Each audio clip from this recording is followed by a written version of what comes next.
Hi, so this is Matt Stait with Martial Arts GB Group, and today I've got Tony Davies with me. Now, I've known Tony for a number of years through a number of different things, and I first went down to Tony's gym with a Steve Timpley co-op thing, I believe it was, all those years ago. So, Tony, how are you? I'm good. I'm very well, thank you. Thanks for having me on, Matt. I appreciate you taking the time to have a chat with me. Oh, it's my pleasure to have you on, my friend. It's great to actually sort of sit and talk. There's a load of people I want to talk to, and you're one of them, because one of the things about sort of training environments is you don't actually get to sit and chat that much, too busy doing stuff. So it's great to have that opportunity with people now. So for those that don't know who you are, can you give us an overview of what you do? Yeah, sure. So I started my club, Total Dojo, which was a full-time club 19 years ago. I started off, so I grew up in, I was very fortunate. I grew up in the Canary Islands. So I grew up in Lanzarote in the Canary Islands. Right. And I grew up as a little bit of a beach bum, a little bit of a surf dude with the long hair and stuff like that. And in the summer months, there's no waves, so we were kind of like looking around for things to do. And I'd always, like many people of similar age to me, we were always kind of like, Bruce Lee, bouncing around and copying his martial arts moves and stuff like that. So I started martial arts as something to do when there was no waves. And so that's kind of how I started. And back then I started off in kind of kickboxing, full contact rules kickboxing, but there was a bunch of guys who worked in kind of timeshare. And bearing in mind I was about 14 at the time, and they were from all over, and there was guys who were doing karate. There was a couple of guys who were actually over and fighting in Thailand. Now, this was a long time ago, so there've kind of been that many of them doing it back then. Well, in fact, it was 30 years ago, because I'm 44 now. So it was 30 odd years ago. And there was guys doing traditional jiu-jitsu and stuff, and we all used to meet. And I was this like 14-year-old kid who was kind of doing a bit of kickboxing with my instructor. But then I'd meet up with these guys. So I was kind of thrown into this mixture of different martial arts training, guys who were training all these different martial arts from sort of the age of 14. So I guess I was cross-training from the off. And so I've always had an interest in all the different arts. I think they've all got something to kind of offer. And I guess if I was to kind of have to give myself a label, and I don't really like labels, but if I had to give myself one, I'd guess I'd probably call myself a JKD guy, absorbing what is useful to me and what tickles my fancy at the time, and dibbling and dabbling and stuff like that. So yeah, it's a little bit about kind of my background, I guess.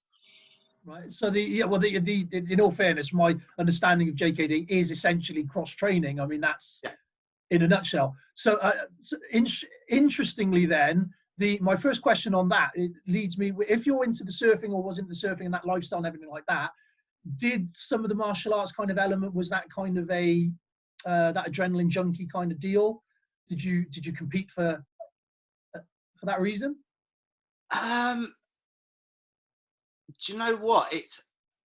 There's a lot of crossover. I mean, I was very fortunate in the 90s to go over and train in Brazil when I was like really into my Brazilian jiu-jitsu, and I met a lot of really cool guys out there who are, all into their surfing and stuff like that. And there is definitely a crossover, especially in the MMA and the Brazilian jiu-jitsu world, between that and surfing. And for me, I really like that fusion of like movement and the mentality and the kind of chilled out vibe of the surfing community, and the BJJ guys have very much got that. They kind of got them a lot more laid back than some of the other guys, especially some of the Thai boxers and stuff like that. So for me, I just like the vibe. I like the outside kind of the outside connection to nature and not always being cooped up in a gym. So, I still love to surf whenever I can. So, unfortunately, there's not much there. Well, I was going to say, that leads to another question. Obviously, I've been to your gym and I've parked in that monstrous car park out the front. Yeah. So how did you get from Lanzarote to here? What's So it's kind of a bit of a journey really, because I was sponsored as a kid when I was surfing. So me and my kind of best mate, we were very fortunate because we were paid by one of the local shops to go and surf all over the Canary Islands, the Gran Canaria and Tenerife and stuff like that. And I had this image of myself being a professional surfer and swanning around the world, you know, enjoying myself with bikini-clad women and surfing the best waves in the world. Unfortunately, reality hit home, and I was like, "Damn, it's quite hard to become a professional surfer." And so I decided to come back to the UK and get my driving license, because at the time you could get your driving license when you were 17 in the UK, but it was 18 in Spain. So I came back to do that, and I just never went back. I kind of decided I would stay and do my A-levels, and then I was going to go and study law at university. Right. Okay, so yeah. I did. I went and started and finished my degree, and I worked for a free representation unit, and then I shadowed a senior law firm partner down in Plymouth, and one day I remember it was in the summer, and it was really hot, and I had this big book in front of me, and we were prepping for a case. And he said to me, he leant over his desk and he said to me, he said, "Is this really something you want to do?" And I was like, "Oh my God, what does he mean? Like, I've been caught out, you know?"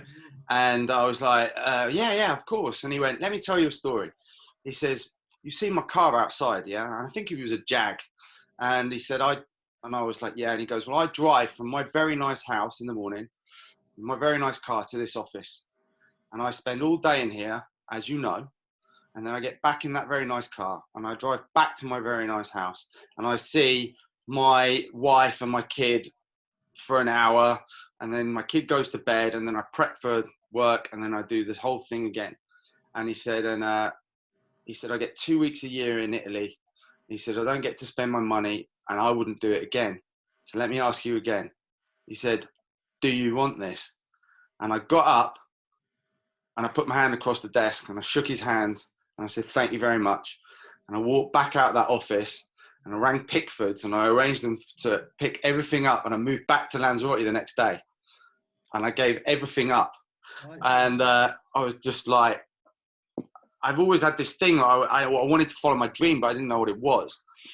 And then I went back to Lanzarote for a while, and I happened to meet a girl out there whose family were from Milton Keynes. And so after a few months, I realised that as much as living in Lanzarote was a beautiful thing to do, and I could surf every day and there was sun, I was like, I'm not going to go anywhere here. And I couldn't train very much. There wasn't much training going on martial arts wise. So me and this girl decided that we would move back to the UK, and I started up a club as soon as I got back, and that's kind of how I ended up in Milton Keynes. Right. So yeah. So when you, I mean, the story is familiar because I gave up a management salaried position to sort of open the gym, and the same sort of deal, and it was sort of diving off into the unknown. So you started off with like a part-time club and just doing some classes and then built up, or did you go straight into hiring a full-time facility? I started off with like everybody back in those days, putting out some flyers on boards in shops and libraries and so on and so forth. And somebody was stupid enough to say they wanted to train with me. And he's now my business partner. He was my first student. So Stuart Harris, who you've met, yeah, you met Stuart. He saw a picture of me, and now bearing in mind I still had my surfer long hair down here, holding a stick, because I'd just come back from the Philippines and I was really into my kind of Eskrima and my Kali. And so I took a picture outside the Peace Pagoda, which is the big Buddhist place in Milton Keynes. And, you know, do you want to learn martial arts kind of thing? And he was like, yeah, and contacted me. So I used to teach him in my garage, just me and him in my garage. That was it. That's how I started. And then I kind of went around a couple of the clubs here, and they ended up asking me to teach for them. And then after a while, I kind of decided to start up my own thing. And then one of the leisure centres kind of had a room, and I just put in a proposal, and I was like, yeah, I want to take over your room and put a full-time centre in there. We're like, well, nobody's ever done that before. So they were like, okay, we'll give it a go. And yeah, so that was 19 years ago. Yeah. So if there's any part of that sort of journey from taking that sort of leap into a full-time career, if you will, are there any sort of pitfalls that you would say to people to look out for or be cautious of if they were trying to look at this route? Yeah, I think we live in an age of instant gratification, where everybody, if you want to eat something, you can drive up to somewhere and order food and drive to the next window and it's given to you. You don't have to wait any longer for the next episode. It's on Netflix. You can watch the whole box set. Everything's just, you can get anything you want. Amazon will deliver the next day, and the whole world is just kind of so fast paced now. And I think that people think that, that success in any field can be instant. And that's simply not true. I think that, yeah, you can get so far, but to gain expertise in anything, especially martial arts, you need experience, you need time. And so, and I think that any business is the same. Yeah, sure, there's startups that go from zero to, magnificent things in a short time. But I think if you're truly building something that's going to last, that it needs a foundation, and martial arts is no different. My martial arts club is no different to that. So, go for it, but it's going to be a hard struggle, but that's the reward in and of itself. Those struggles are what build you. That's what builds your character and your ability to strive and overcome and build resilience that you can then, put into different areas of your life. Yeah. It's that journey that I think that's the gift. It's not the end result. No, totally agree. Yeah. I mean, one of the things that's interesting, and I'll ask you the same question, is how do you feel about working in a profession where you only have to swan to class for a couple of hours a night and the rest of the time is your own? How do I feel about that? I get asked this a lot. People always. That's why I asked it. People always go, "Is this all you do? Have you got a full-time job? Have you got a real job?" And I'm like, "I got a real job." Like 20 years ago, that was a question, yeah, because there wasn't many people out there making this a full-time living compared to now. But yeah, do you know what? I could fill my day, or I do fill my day with. So to use another story, when I opened my full-time center, I remember, I think it was about 3 months into opening the center, a woman came up to me and she gave me a card. And in the card, it was a thank you card. And I opened this up and I remember reading in it and it's saying, thank you so much. Since I've joined your classes, I've, really gained in my confidence and my self-esteem. And it's got to the point now of finally being able to stand up to my abusive husband, and I've left him, and I've been in this relationship for over a decade. And I'm finally free, and I want to thank you for it. And that was the first time, and it hit me like a brick. And I was like, oh, I'm not teaching martial arts.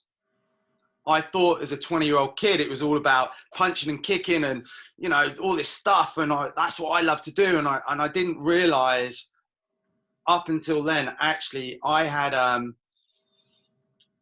every time I step onto the mat, I had to be very careful about what I said and how I said it. And, I had a responsibility to live up to, because I didn't realize that people were there for any other reason than to punch and kick until that moment. He was a 20-year-old kid, right? And so since that moment, that was when I kind of went on a journey to improve myself as a coach. I've added a ton of other stuff to my coaching abilities, you know, nutrition and injury management and hypnotherapy and all sorts of different things, so that when my clients come in, I know that I can help them on a lot of different levels, and I try and blend that into my classes, so that I want people to be able to think better for themselves. I want them to eat better. I want them to move better. I want them to, you know, and for me, that's a full-time job, being able to deliver that to people. Absolutely. You know, and Absolutely. I think, well, that's it in a nutshell. The fact that the outside world looks at some of the things that we do and thinks it literally is just 2 or 3 hours on the mats every now and again. It's not. It's a blooming full-time job, and a hard one at that, especially if you're doing it the way that you're doing it, and the way that a lot of good people do, is that they're constantly trying to evolve and learn and keep up and do the best that they can for the students that they have. So yeah, that whole, oh, it must be a lovely little part-time job you got there. It's really not, is it? It's it's what we're doing. So so when we look at that, then if we look at, say, students as an example, as to, I sometimes ask people, how, if you could build a perfect student, what would that person look like? a perfect student. Wow. Do they exist? Do you know what? I think if a martial artist is wanting, you know, their perfect customer avatar, you know, the perfect student. A perfect student for me is somebody who, they just get it, in terms of they turn up to training, they know the benefits of what they're getting, and they share that with others. They, you know, so I'll give you an example. Like, there's a couple of students that, now you've asked, that have kind of popped into my head, and they're the guys who go out and shout about your club to others, and they are not afraid to admit what they've gained from it. And they talk about not the club, but about what martial arts has done for them. You know, I've got clients who are in their 40s who, you know, started like 3-4 years ago with me, who are now like, oh my God, I can't believe I've changed my diet, the way I look at life. I've started meditating. I'm so much calmer. And now they're going out and learning and sharing that with their, you know, the people in their kind of world. And I think that, for me, that's the perfect customer, because they're taking what we love and teach in martial arts, but they're using it in their field of expertise. And that for me is the beauty. That's the perfect martial arts student for me, because they're taking what they learn and they're applying it to their life. Again, well, that's the JKD thing, right? Yeah, no, absolutely. And again, it's interesting when I ask that question, because it seems to put people on the spot, as in, it's like, it's hard to actually quantify what that is, but when you actually give it a bit of thought, it just gets sort of easier as you go along. And I mean, as far as I'm concerned, I've always believed that I have a responsibility, if you will, to go out and teach other people the things that I was taught, and to do that as best as I can. And for me, that's something that I look for, is that the people that I teach are then taking that out into the world in the right way, with the right attitude. I mean, that, as you just said then, I think that's vitally important. So if you could actually sort of pick one lesson, if you will, one skill, one thing that martial arts has given you for your wider world, what would that be?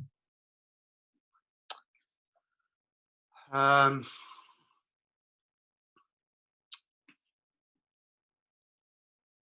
guess the biggest thing for me now is getting people to understand that it's okay to fall down. It's okay to be vulnerable. It's okay to, I think for me personally, there's a lot of people who assume that, I mean, every single person who's ever done martial arts, and definitely every single black belt instructor out there, has had that thing where people, you know, oh, you're a black belt, oh, I better not mess with you. And it's that kind of, like, they put you on a pedestal, and they've got this image of, you know, being, kind of Jackie Chan or Bruce Lee or whatever. And I think that for me personally, what martial arts has done is it's enabled me to look within myself, and it's kind of enabled me to realize that actually nobody's bulletproof. I used to I'm quite open about it now, but I had a mental breakdown about 8 years ago, which was one of the things that kind of made me realize that actually being fit and healthy and thinking I could conquer the world and, let's go, champion goal setting and all that kind of stuff. And then the universe came along and kind of slapped me around the face and kind of went, really? Yeah, I'd learn how to deal with this then. And that was what kind of took me on my journey into trying to learn about mental health, and why I became a therapist and studied cognitive hypnotherapy and all this other stuff that I do now.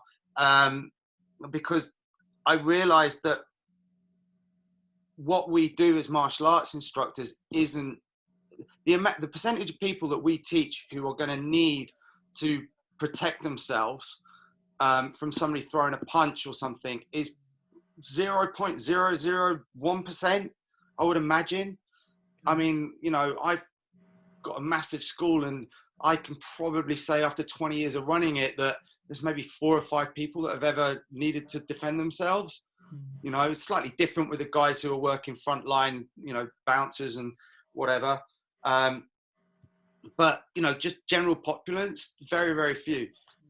But if we can instill the things that they really have to defend against, which is, their negative mindset and their poor eating habits and their poor sleeping habits and all of those other things, that's what we should be doing right now as martial arts instructors, is instilling that in people, and just getting people to realize that they're not alone, that there's, we all fall down, that we are all vulnerable. And, that for me is what a true black belt now is. It's just, that's what martial arts has given me. It's given me a platform to be able to kind of share my story a little bit and say, you know what, I thought I was bulletproof black belt. And I wasn't, but being able to talk from a place of openness and honesty and say, actually all men need to know about mental health, especially in the martial arts world. In fact, just before everything that's going on at the moment, I was looking at, setting up some kind of group about just, being a little bit more open and about, sort of getting people in martial arts to talk about mental health, because it's something that we don't talk about a lot.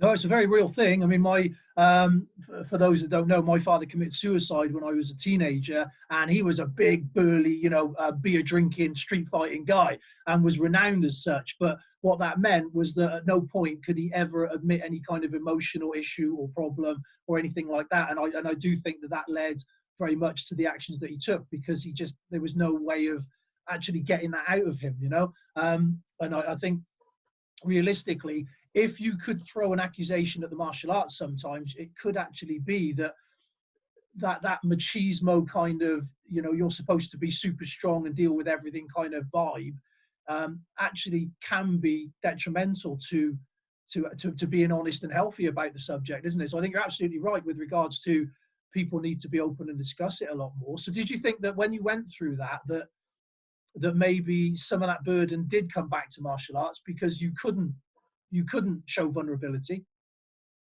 Yeah, 100%, Matt. I mean, for me, I was very fortunate that I knew somebody, and I was able to contact them and go and see them. And,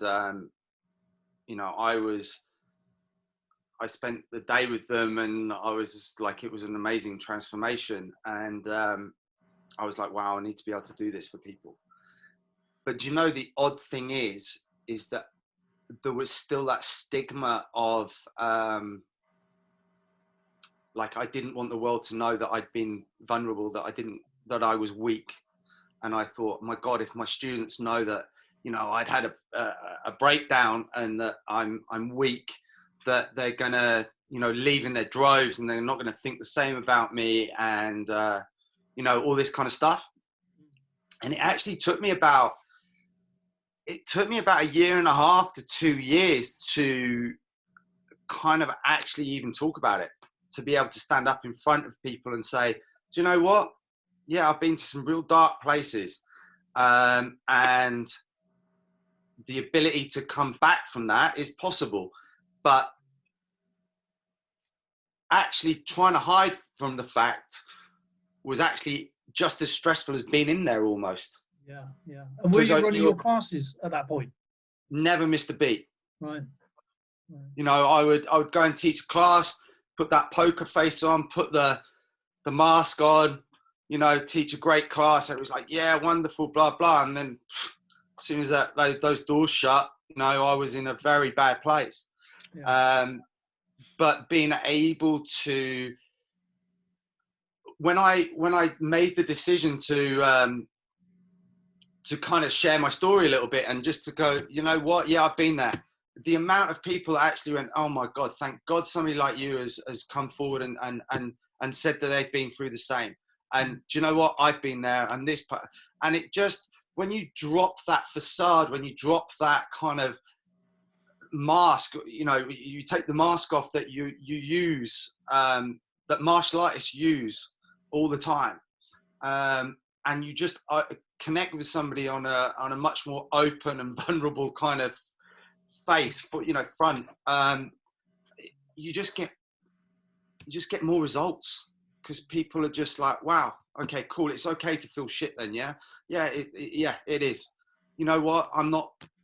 I have good days and I have bad days like everybody else, and that's okay.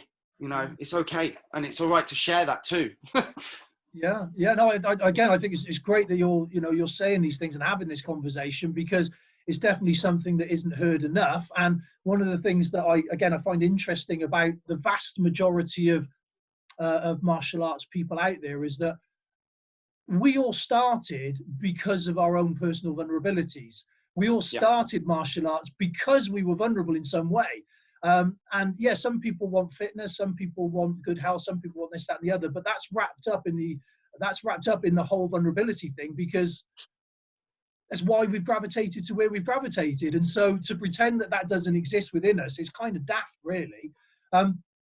So where can people find you? This is one of my weak points. Right. Okay. I'm not on social media as much as I should be. But yeah, so my main thing is Facebook. I've got my club Total Dojo, so people can find that on Facebook or online, and people can contact me on there for anything they may need. Okay, so do you have a website or anything for any of the other things that we've discussed, things that you're talking about here today? When are we going to see the Facebook group for people to come and chat to you about this kind of stuff? Well, actually, there is one. I also have a coaching company. So I have Enigma Performance Coaching, which is kind of my my sideline where I do my hypnotherapy and other coaching on nutrition coaching and stuff like that. And I'm just in the middle of building a website for that right now. So I will no doubt have that up and running soon. But I also have a private Facebook group for called the Black Belt Brain, where I help people overcome their difficulties and start to uncover their inner resilience. All right, excellent. So basically then, for those that are interested, and not just in, because one of the things that I don't think you've really gone into enough depth about is you actually are a very accomplished martial artist and you've done an awful lot of stuff. And we sort of didn't really go into that in a massive amount of depth. But, I've been to your place. I've seen some of your guys, and I said, met Stuart, and you run a hell of a place down there. It's a great vibe and a great facility. So, again, just for a martial arts point of view, people should definitely go and have a look at what you do. Yeah, anybody's always welcome. As I say, we're kind of a JK, at the heart of it, I guess it's, I'm a JKD guy, but we teach Thai boxing. We've got K1, Kali, Eskrima, Brazilian Jiu-Jitsu, Krav.